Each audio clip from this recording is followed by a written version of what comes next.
शहर की ताज़ा तरीन व खास खबरों के लिए अमरावती मंडल न्यूज़ चैनल को सब्सक्राइब करें तथा बेल आइकन को जरूर दबाएं।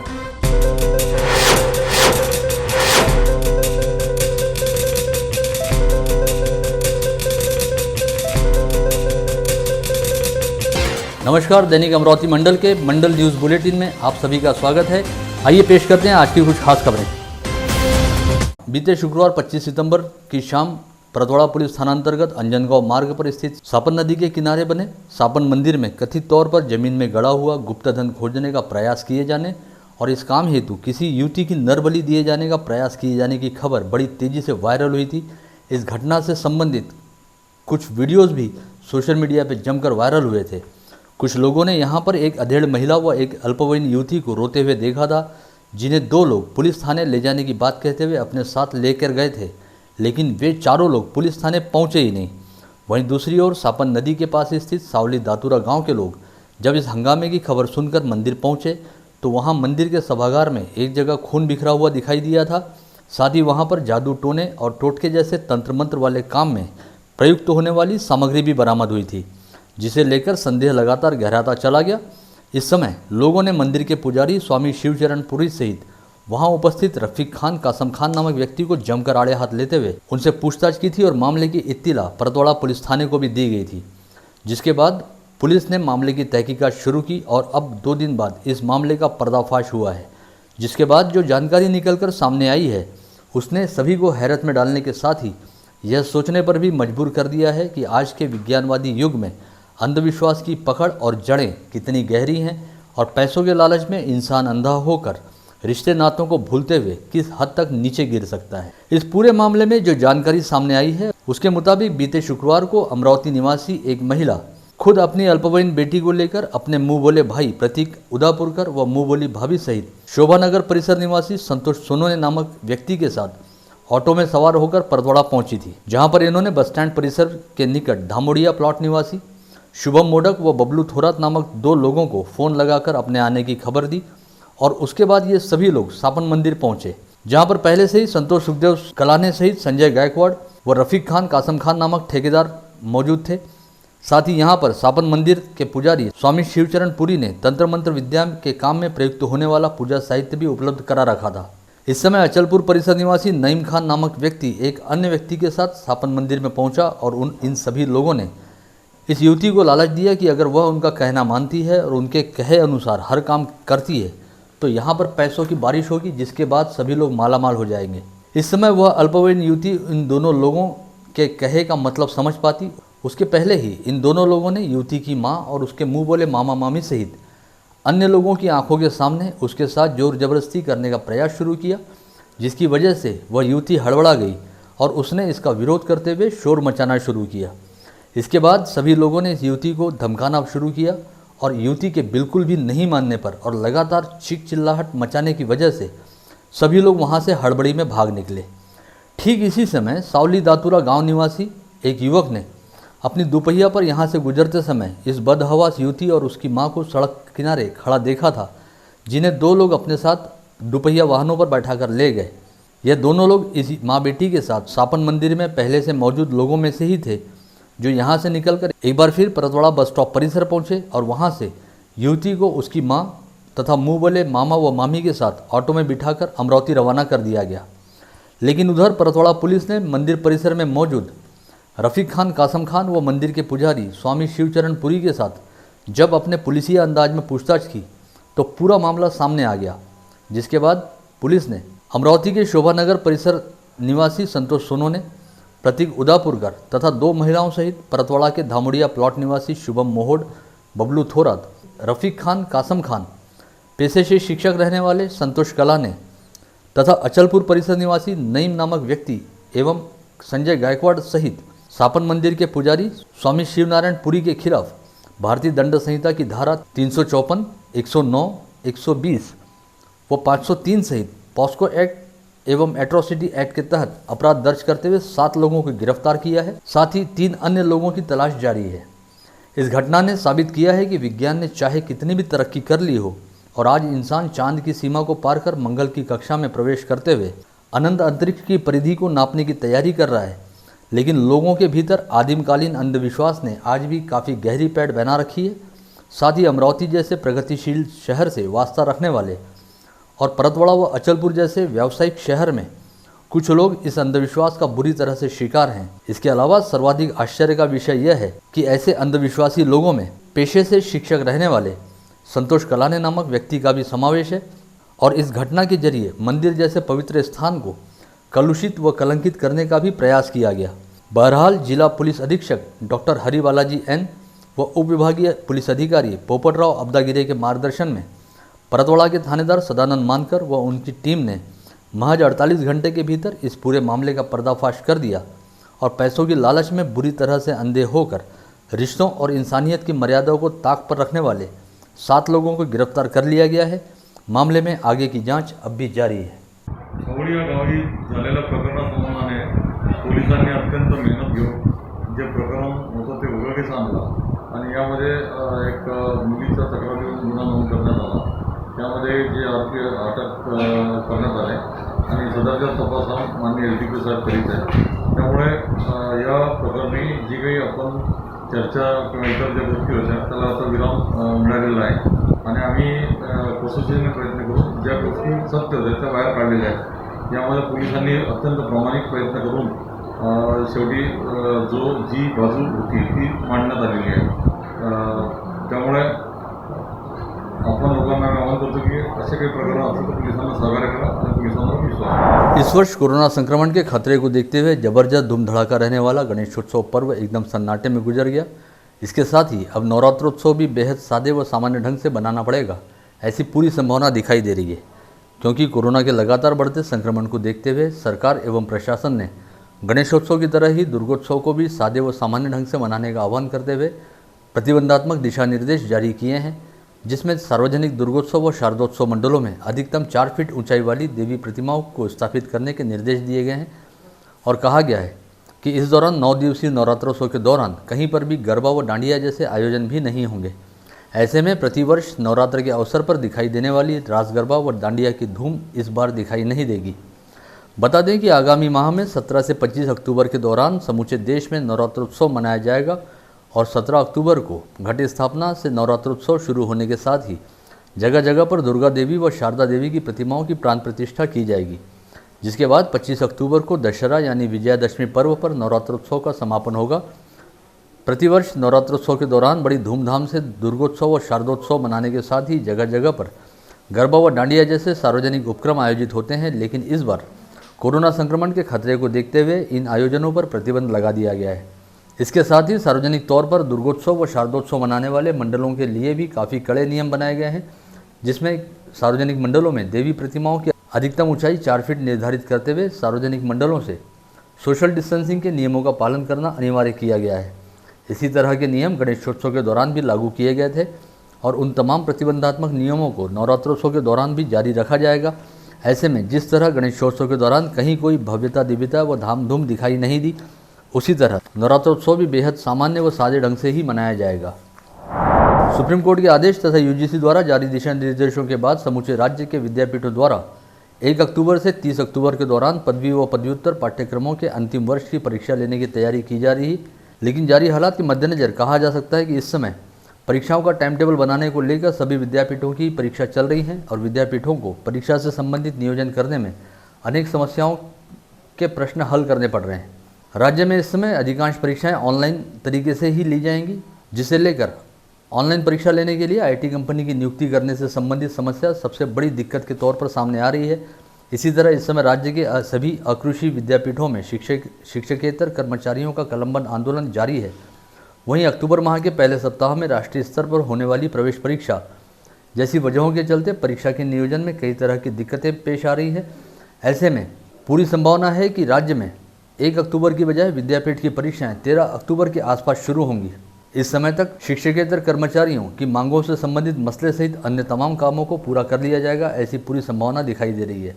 संत गाड़गे बाबा अमरावती विद्यापीठ के सूत्रों द्वारा जताई गई संभावना के मुताबिक शिक्षकेतर कर्मचारियों के कलमबंद आंदोलन की वजह से विद्यापीठ के परीक्षा विभाग में परीक्षा से संबंधित कामकाज का नियोजन पूरी तरह से गड़बड़ा गया है और यदि यह हड़ताल जल्द खत्म नहीं हुई तो पदवी व पदव्युत्तर पाठ्यक्रमों के अंतिम वर्ष की परीक्षाओं को कुछ समय के लिए आगे मुलतवी करना जरूरी है। वहीं दूसरी ओर अक्टूबर माह के पहले सप्ताह में महाराष्ट्र लोक सेवा आयोग की पूर्व परीक्षा तथा नेट की परीक्षा रहने के चलते इस बात की पूरी संभावना है कि 1 अक्टूबर की बजाय विद्यापीठ के अंतिम वर्ष की परीक्षाएं 13 अक्टूबर से शुरू की जाएं। बीती रात शिराला पुजदा मार्ग से अपने दुपहिया वाहन पर सवार होकर घर लौट रहे पुलिस हवलदार वसंत जाधव को विपरीत दिशा से आ रहे दुपहिया वाहन ने जबरदस्त टक्कर मारी। यह हादसा इतना भीषण था कि पुलिस हवलदार वसंत हुंड सिंह जाधव सहित दूसरी दुपहिया पर सवार राज प्रहलादराव गायकवाड़ तथा गौतम नागोराव वानखड़े की मौके पर ही मौत हो गई। जानकारी के मुताबिक बीती रात 9 बजे के आसपास ग्रामीण पुलिस में बतौर हवलदार कार्यरत रहने वाले जाधव शिराला से पुजदा होते हुए अमरावती की ओर आ रहे थे। उसी दौरान विपरीत दिशा से आ रहे एक दुपहिया वाहन पर गौतम वानखड़े व राज गायकवाड़ जा रहे थे। इस दुपहिया वाहन को गौतम वानखड़े चला रहा था और वाहन काफ़ी तेज रफ्तार में चलाया जा रहा था, ऐसी जानकारी है। पता चला है कि राज और गौतम शराब के नशे में चूर थे और वे अपने वाहन सहित शिराला पुजदा मार्ग पर स्थित पेट्रोल पंप के पास वसंत जाधव के वाहन से जा भिड़े। यह हादसा घटित होते ही वसंत जाधव सहित राज और गौतम एक झटके के साथ नीचे गिरे और तीनों के सिर बड़ी तेजी के साथ जमीन से टकराए।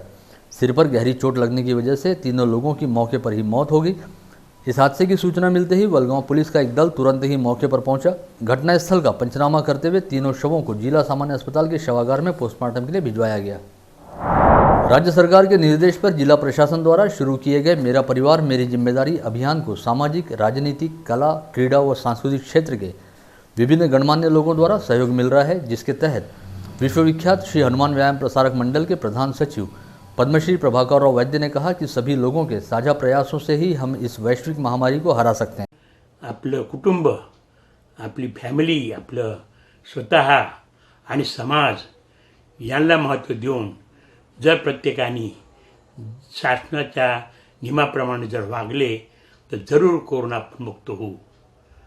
सॅनिटायझर, सोशल डिस्टन्स आणि एकंदर मास्क जे आहे हे 3 गोष्टी आणल्या रस्त्यामध्ये आपण ग्रहण केलं तर नक्कीच कोरोना आपण दूर होऊ। न भीता समोर येणं, काम करणं, सगळ्या लोकांना त्याप्रमाणे वागायला लावणं, आपल्या फॅमिलीमध्ये तर करतोच पण आपला मोहल्ला, आपलं गाव या लोकांना सुद्धा यांनी जर असं प्रकारे प्रत्येकाने केलं तर कोरोना मुक्त आपण होऊ, यात काही शंका नाही। महाराष्ट्र शासनाने जो नारा दिला आहे, माझे कुटुंब आणि माझी जबाबदारी, यावर जोर देऊन सर्वांनी वागावं या आग्रहाची विनंती। इसके साथ ही ख्यातनाम नृत्यांगना शीतल मेटकर, सामाजिक कार्यकर्ता रजिया सुल्ताना तथा प्रभारी क्रीड़ा उपसंचालक गणेश जाधव ने भी सभी नागरिकों से आह्वान किया है कि वे इस अभियान में शामिल हों और इस अभियान को पूरी तरह से सफल बनाएं ताकि हर कोई इस वैश्विक महामारी से सुरक्षित रह सके। या मोहिमेअंतर्गत आपल्याकडे डॉक्टरांचं काही पथक आलं, ऑक्सिमीटरनी आपलं टेस्टिंग होत आहे, तर या साध्या साध्या गोष्टींसाठी आपण त्यांना सहकार्य करणे, थोडं जरी आरोग्याबद्दल आपल्याला काळजीचं वाटलं तर माहिती देणे, ह्या गोष्टी न लपवणे, हे केवळ आपल्यासाठीच नाही तर आपल्या संपूर्ण समाजासाठी अत्यंत उपयोगी आहे। महानगर ते ग्रामीण भाग, पाडे इथपर्यंत जाऊन आरोग्य सेवक आणि स्वयंसेवक आपल्या घरापर्यंत येतील। ते आपल्याला असणारे आजार, त्यावर होणारे उपचार आणि आरोग्य शिक्षण याबद्दल माहिती देत आहेत। त्या संदर्भात आपण उत्स्फूर्तपणे या आरोग्य सेवकांना सहकार्य करावे की जेणेकरून कोरोनाचा जो वाढता दर आहे, मृत्यूचे प्रमाण आहे, हे कमी होईल। घराबाहेर पडताना मास्क लावा, घराबाहेर जाताना किंवा बाहेरून घरात येताना आपले हात स्वच्छ धुवा। तुमच्याकडे जे काही साबण आहे त्या साबणीने धुतले तरी चालेल आणि तोंडावर मास्क लावा आणि गर्दी टाळा। आणि गर्दीमध्ये जर जाण्याचा प्रसंग आला तरी थोडं दूर अंतर ठेवून आपण उभं राहायचं. खूप गर्दीमध्ये आपण मिसळायचं नाही. हे साध्या साध्या जरी आपण उपक्रम राबवले तरी मला असं वाटते की कोरोनावर आपण साधा सहज मात करू शकतो. सध्या हे जे अभियान आहे या अभियानाचा सर्वे करणारे लोक आपल्याकडे येते. त्यांना विचारलेल्या प्रश्नाची तुम्ही उत्तरं द्या आणि सगळी माहिती न भिता मनामध्ये कुठलाही संशय न घेता त्यांना जर दिलं तर आपण अगदी कमी वेळामध्ये कोरोनावर मात करू शकतो. इन दिनों सोशल मीडिया साइट फेसबुक पर couple challenge, family challenge, single challenge जैसे तमाम अलग अलग चैलेंज चल रहे हैं, जिसमें लोग बाग अपनी पोस्ट पर एक दूसरे को टैग करते हुए उन्हें यह चैलेंज स्वीकार करने के लिए कह रहे हैं और अन्य लोग इस चैलेंज को स्वीकार करते हुए अपनी व अपने परिवार की महिलाओं के फोटो के साथ फेसबुक पर पोस्ट शेयर कर रहे हैं. यदि आप भी ऐसा कर रहे हैं तो आपको सावधान हो जाने की ज़रूरत है, क्योंकि सोशल मीडिया साइट पर चैलेंज का नाम लेते हुए शेयर की गई ऐसी फ़ोटोज़ का साइबर अपराधियों द्वारा गलत ढंग से उपयोग किया जा सकता है. इस बात के मद्देनज़र साइबर पुलिस ने आह्वान किया है कि लोग बाग अपने घर की इज्जत को यूं सरेआम सोशल मीडिया पर सबके सामने न परोसें, अन्यथा आगे चलकर उनके पास अपना सिर पीटने के अलावा कोई चारा नहीं रहेगा. साइबर पुलिस के अनुसार सोशल मीडिया पर जारी की गई ऐसी फ़ोटोज़ और निजी जानकारी साइबर अपराधियों के हत्थे चढ़ सकती हैं. कई तस्वीरों के साथ छेड़छाड़ की जा सकती है. पोर्नोग्राफी, डीप फेक व अन्य साइबर क्राइम के लिए ऐसी तस्वीरों का इस्तेमाल किया जा सकता है. इन दिनों सोशल मीडिया पर इस समय कपल चैलेंज बहुत वायरल हो रहा है और कपल्स चैलेंज इस हैशटैग के साथ लोग बाग अपनी तस्वीरें या एक दूसरे से रैपिड फायर प्रश्नोत्तर के साथ अपने वीडियो फेसबुक सहित इंस्टाग्राम और ट्विटर समेत तमाम सोशल मीडिया साइट्स पर पोस्ट कर रहे हैं. अकेले इंस्टाग्राम पर ही 40,000 से ज़्यादा तस्वीरें और छोटे वीडियो पोस्ट हो चुके हैं. देखने में भले ही ये चैलेंज बहुत क्यूट नज़र आता है, लेकिन इस संबंध में कई शिकायतें भी सामने आ रही हैं. ऐसे में साइबर पुलिस ने और साइबर एक्सपर्ट ने सभी लोगों को सावधान रहने और इस तरह के चैलेंज में हिस्सा नहीं लेने का आह्वान किया है. जिले में कोरोना संक्रमितों की लगातार बढ़ती संख्या के मद्देनज़र मरीजों के इलाज हेतु पर्याप्त संख्या में बेड व अन्य सुविधाएं उपलब्ध कराने के लिए जिला प्रशासन द्वारा विविध प्रयास किए जा रहे हैं, जिसके तहत स्थानीय विभागीय क्रीड़ा संकुल में 200 बेड का कोविड हॉस्पिटल शुरू करने का नियोजन किया जा रहा है. संभागीय राजस्व आयुक्त पीयूष सिंह व जिलाधीश शैलेश नवाल ने सोमवार 28 सितंबर को विभागीय क्रीड़ा संकुल का मुआयना करते हुए यहां पर उपलब्ध कराई जा सकने वाली सुविधाओं का जायजा लिया. विगत दिनों अमरावती जिले के संक्षिप्त दौरे पर आए राज्य के स्वास्थ्य मंत्री राजेश टोपे ने जिला व स्वास्थ्य प्रशासन के साथ हुई समीक्षा बैठक के दौरान कोरोना संक्रमितों की लगातार बढ़ती संख्या के मद्देनज़र विभागीय क्रीड़ा संकुल में कोविड हॉस्पिटल बनाए जाने को दिशा निर्देश दिए थे. साथ ही इस बैठक से पहले स्थानीय विधायक सुलभा संजय खोड़के ने इसी मांग को लेकर स्वास्थ्य मंत्री राजेश टोपे को निवेदन सौंपा था, जिसके बाद स्वास्थ्य मंत्री राजेश टोपे ने समीक्षा बैठक के बाद बुलाई गई पत्रवार्ता में भी इस आशय की घोषणा की थी. ऐसे में अब विभागीय क्रीड़ा संकुल में कोविड अस्पताल बनाए जाने को लेकर नियोजन किया जा रहा है. इसी संदर्भ में यहां पर की जाने वाली तैयारियों का जायजा लेने हेतु सोमवार को संभागीय आयुक्त पीयूष सिंह व जिलाधीश शैलेश नवाल ने इस पूरे परिसर का मुआयना किया. इस समय जिला शल्य चिकित्सक डॉक्टर श्याम सुंदर निकम तथा जिला क्रीड़ा अधिकारी गणेश यादव सहित सार्वजनिक लोक निर्माण विभाग के अधिकारी यहां उपस्थित थे. यहां पर पहले चरण के तहत विभागीय क्रीड़ा संकुल के बैडमिंटन हॉल में 200 बेड का कोविड सेंटर शुरू किया जाएगा. राज्य के मुख्यमंत्री उद्धव ठाकरे द्वारा आगामी 1 अक्टूबर से अनलॉक की प्रक्रिया को आगे बढ़ाते हुए राज्य के सभी होटलों व रेस्टोरेंट्स को अपनी पूरी क्षमता के साथ बैठक सुविधा उपलब्ध कराने की अनुमति देने का निर्णय लिया गया है. अनलॉक प्रक्रिया के तहत इससे पहले अब तक सभी रेस्टोरेंट्स व होटलों को खुलने की अनुमति तो दी गई थी, लेकिन वहां से केवल पार्सल सुविधा ही उपलब्ध करने का निर्देश दिया गया था. वहीं अब आगामी 1 अक्टूबर से इस निर्बंध को शिथिल करते हुए सभी होटलों व रेस्टोरेंट्स में पूरी क्षमता के साथ ग्राहकों को बैठाने और उन्हें ऑन टेबल सुविधा उपलब्ध कराने की अनुमति दी जा रही है. जलगांव के पास ही स्थित कुराहड्डा गांव के निकट मुंबई की ओर जा रही कामायनी एक्सप्रेस के 2 डिब्बे पटरी छोड़कर नीचे उतर गए. इस घटना की वजह से ट्रेन में सवार कई यात्रियों को चोटें आई हैं, जिन्हें तत्काल ही भुसावल के रेलवे हॉस्पिटल में भर्ती कराया गया है. साथ ही रेलवे का दुर्घटना यान तुरंत ही भुसावल से घटना स्थल की ओर रवाना हो गया है और भुसावल रेलवे पुलिस को सतर्कता का आदेश जारी किया जा चुका है. इस घटना को लेकर विस्तृत ब्यौरा समाचार प्रसारित करने तक मिलना बाकी था. कोरोना की संक्रामक बीमारी से जंग जीतने के बाद अन्य कोरोना संक्रमितों की जान बचाने हेतु शहर के प्रतिष्ठित व सेवाभावी नागरिक संकेत गोयनका ने पीडीएमसी अस्पताल की ब्लड बैंक में पहुंचकर अपना प्लाज्मा दान किया. इस समय गंभीर स्थिति में रहने वाले 2 संक्रमित मरीजों की जिंदगी बचाने हेतु आगे आकर प्लाज्मा दान करने वाले संकेत गोयनका का अमरावती रक्तदान समिति के अध्यक्ष महेंद्र भुतड़ा द्वारा स्वागत किया गया. प्रतिवर्ष 29 सितंबर को विश्व हृदय दिवस मनाया जाता है. वैश्विक स्तर पर कोई दिन विशेष को मनाने के पीछे उसका कारण भी उतना ही महत्वपूर्ण होता है। हर साल हृदय विकार की वजह से अकेले भारत में ही 17,30,000 लोगों की मौत होती है, जिसे नियंत्रित करने हेतु प्रतिवर्ष वर्ल्ड हार्ट फेडरेशन द्वारा एक नई थीम लेकर काम किया जाता है, जिसके तहत विश्व हृदय दिवस 2020 के लिए हृदय रोग से बचने अपने हृदय का प्रयोग करें, यह थीम बनाई गई है। इस आशय की जानकारी रेडिएंट अस्पताल के हृदय रोग विशेषज्ञ डॉक्टर पवन अग्रवाल, न्यूरोसर्जन डॉक्टर आनंद काकानी व न्यूरोलॉजिस्ट डॉक्टर सिकंदर अडवाणी ने यहाँ बुलाई गई एक पत्रकार परिषद में दिया है। दरवर्षी 18 लाख डेथ या फक्त हृदयविकारामुळे भारत या एकट्या देशात होत आहे। तुम्ही तो आकडा आपण घेतला तर 1.5 लाख डेथ या पर महिन्यात फक्त हृदयविकारामुळे होत आहे।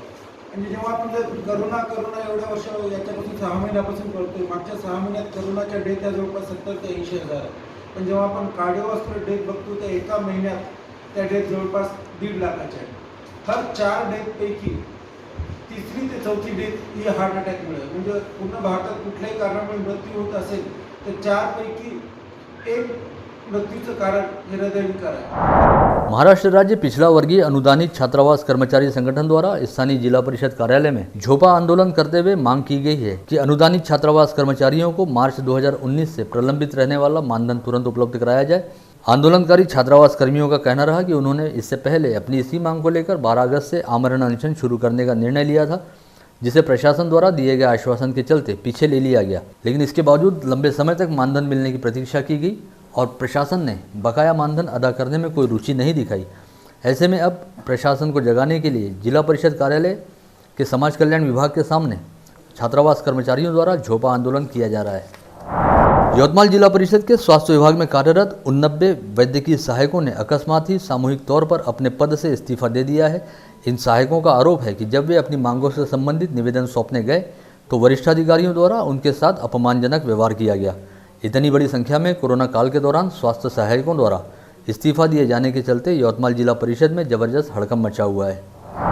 इस समय समूचा विश्व कोरोना की महामारी से जूझ रहा है और विगत मार्च माह से इंसानों की इस बीमारी के खिलाफ जंग चल रही है, जिससे अमरावती जिला भी अछूता नहीं है।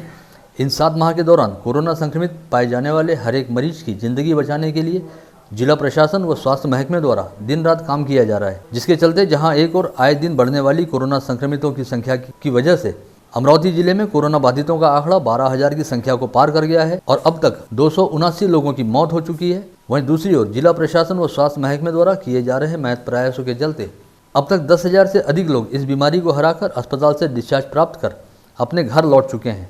इसे अपने आप में एक बड़ी राहत वाली खबर के साथ ही अमरावती के जिला प्रशासन व स्वास्थ्य महकमे की एक शानदार उपलब्धि भी कहा जा सकता है। अमरावती जिले में सोमवार 28 सितंबर को कोरोना के 204 नए संक्रमित मरीज पाए गए, जिसमें से RT-PCR टेस्ट के जरिए 185 तथा रैपिड एंटीजन टेस्ट के जरिए 19 लोगों की रिपोर्ट पॉजिटिव आई है। इसके साथ ही अमरावती जिले में कोरोना के कुल संक्रमितों की संख्या बढ़कर 12,887 हो गई है।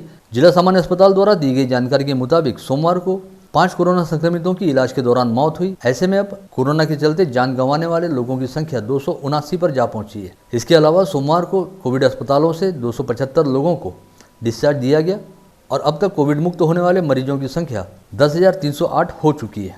अमरावती जिले में कोरोना संक्रमित मरीजों की रिकवरी रेट 79.99% है। वहीं मात्र 2% कोरोना संक्रमित मरीजों की अब तक मौत हुई है।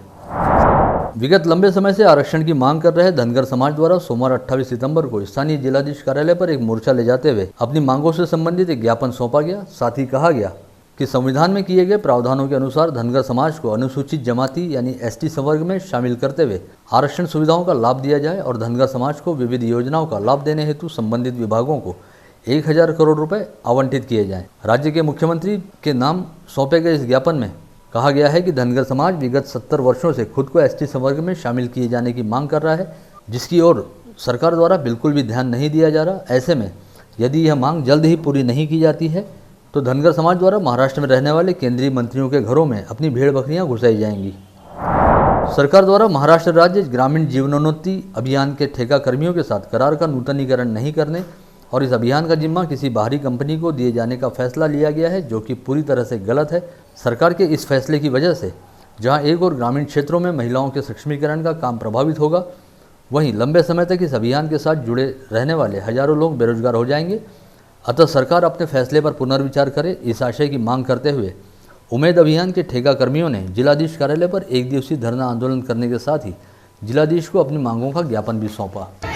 बंद करा, बंद करो।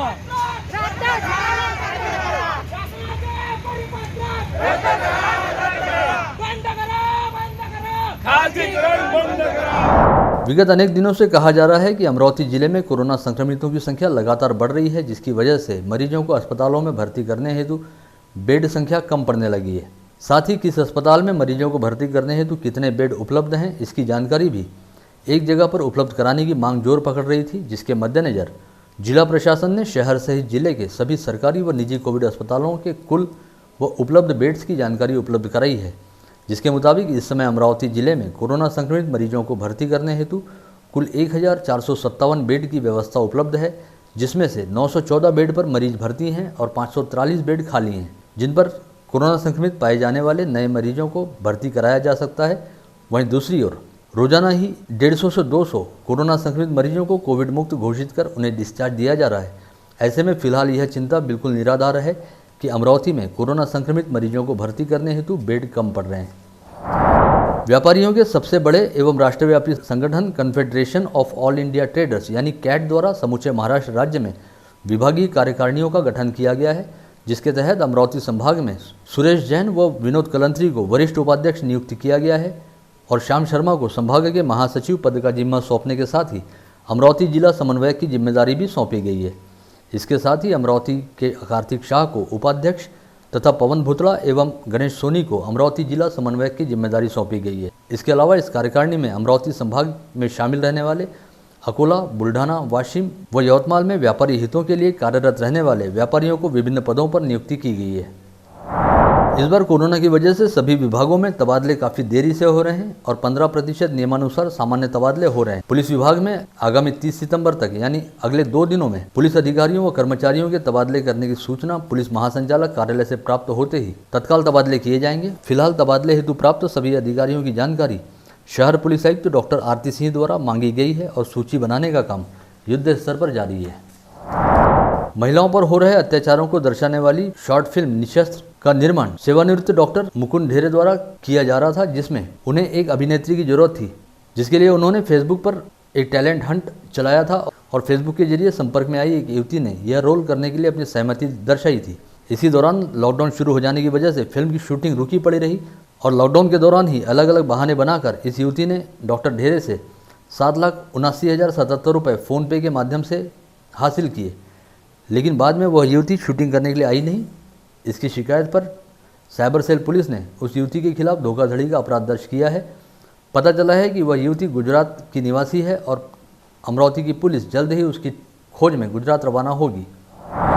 पुसद पुलिस थाने में कार्यरत पुलिसकर्मी प्रशांत विजयराव स्थूल को जुए के अपराध में अपना नाम शामिल न करने के लिए शिकायतकर्ता से 1,500 रुपये की रिश्वत मांगने के आरोप में एंटी करप्शन ब्यूरो की टीम द्वारा दबोचा गया है।